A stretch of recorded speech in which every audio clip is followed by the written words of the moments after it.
Hello everyone, मेरा नाम है आमिर और आप देख रहे हैं आपका प्यारा सा यूट्यूब चैनल जिसका नाम है एस माने सीखो मगर प्यार से। और आज हम क्या करने जा रहे हैं? आज हम एक्सरसाइज 6.2 करेंगे। तो इस एक्सरसाइज को करने से पहले हमें कुछ बेसिक्स मालूम होने चाहिए। जैसे कि पहली बात करें हम, कॉरेस्पॉन्डिंग एंगल्स क्या होते हैं, ये चीज हमें मालूम होनी चाहिए। ठीक है, तो कॉरेस्पॉन्डिंग एंगल्स क्या होते हैं? ठीक है, बेसिकली आपको ये चीज याद रखनी है इन क्वेश्चंस को करने से पहले कि आपको जब कॉरेस्पॉन्डिंग एंगल निकालना हो तो आपको ये चीज समझनी है कि दो लाइंस आपकी पैरेलल होनी जरूरी है। कैसी होनी जरूरी है? पैरेलल होनी जरूरी है। ठीक है, चलो मान लीजिए हमने डायग्राम बना दिया आपका। ठीक है, अब कॉरेस्पॉन्डिंग एंगल कौन से होंगे पहले तो ये समझ लो। ये एंगल, ये वाला एंगल और ये वाला एंगल, इनको कॉरेस्पॉन्डिंग एंगल बोलेंगे। ठीक है, अब जैसे मान लो इसको एंगल 1 दे देते हैं और इसको एंगल 2। अगर ये लाइंस आपस में पैरेलल हैं, जैसे ये वाली लाइन और ये वाली लाइन पैरेलल होंगी, तो आपके ये एंगल्स इक्वल होंगे। क्यों? क्योंकि इन्हें हम कॉरेस्पॉन्डिंग एंगल्स कहते हैं, क्योंकि ये कॉरेस्पॉन्डिंग एंगल्स हैं। तो जब भी दो लाइंस पैरेलल होंगी तो उनके कॉरेस्पॉन्डिंग एंगल्स इक्वल होंगे। जैसे अगर हम इसको मान लेते हैं 3 और ये हो गया आपका 4, तो 3 और 4 भी इक्वल होंगे। एंगल 3 और एंगल 4 इक्वल हुआ। क्यों? क्योंकि ये भी आपके कॉरेस्पॉन्डिंग एंगल्स हैं। क्लियर है? बात समझ आ गई? कॉरेस्पॉन्डिंग एंगल्स कब इक्वल होंगे? जब जब भी आपका क्या कहते हैं, साइड्स जो है आपकी पैरेलल होंगी। ये जो लाइंस हैं ये पैरेलल होनी जरूरी है, ये इसकी कंडीशन है। चलो दूसरी बात कर लेते हैं। दूसरे की बात करते हैं, अल्टरनेट एंगल। किसकी बात करते हैं? Alternate angles. ये आपके दो होंगे। एक तो पहला इंटीरियर होगा। क्या होगा? इंटीरियर।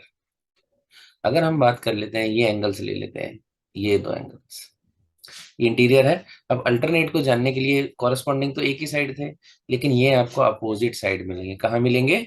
Opposite side. अगर इसको एंगल 1 दे दो, एंगल 2 दे दो, तो ये एंगल और ये एंगल इक्वल होंगे, क्योंकि ये अल्टरनेट इंटीरियर एंगल्स है। क्लियर है? चलो अब एक्सटीरियर एंगल्स देख लेते हैं। एक्सटीरियर एंगल भी होते हैं।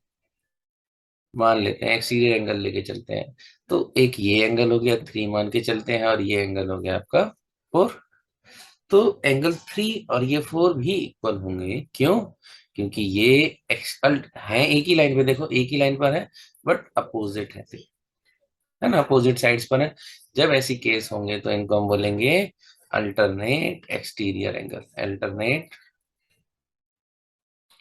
Exterior angles. ठीक है, और वर्टिकली अपोजिट वाला कंसेप्ट तो आपको मालूम ही है। तो बस ये जो तीन कंसेप्ट मैंने बताए, कॉरेस्पॉन्डिंग एंगल वाला, अल्टरनेट एंगल वाला, अगर आप ये समझ लेते हैं तो आप आगे के क्वेश्चन आसानी से कर लेंगे इस एक्सरसाइज। तो चलो कर लेते हैं। ये रहा पहला क्वेश्चन।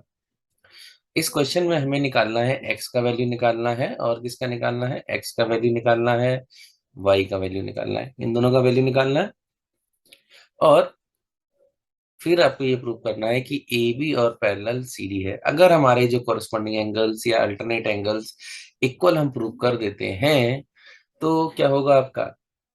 तो ये आपकी लाइंस पैरेलल हो जाएंगी। चलो देख लेते हैं कैसे करना है। सिंपल सा है, ज्यादा कुछ डिफिकल्टी नहीं है।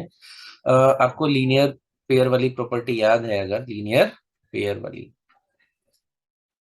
तो देखो यहाँ पर लीनियर पेयर कौन सा है? 50 एक्स लीनियर पेयर है। दोनों दोनों लीनियर पेयर है।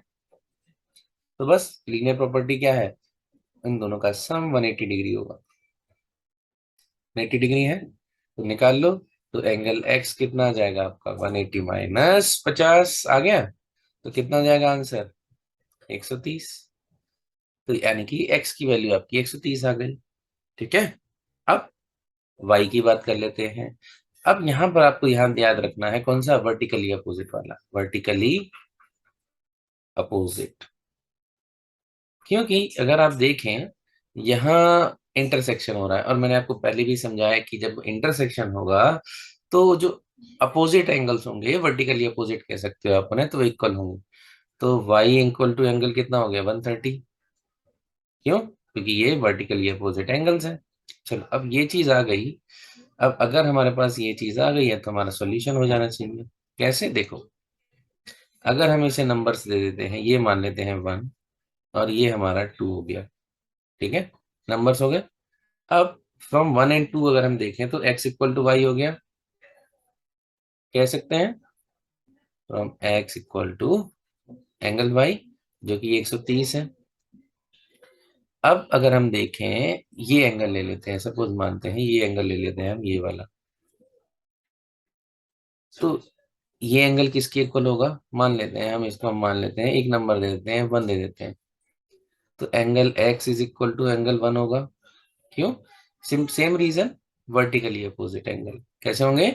Vertically opposite angles. सो अगर हम इसे 3 माने और इसे हम 4 मान लेते हैं, तो क्या होगा, एंगल 3 फ्रॉम 3 and 4 क्या होगा, 3 and 4 angle 1 is equal to angle y हो गया।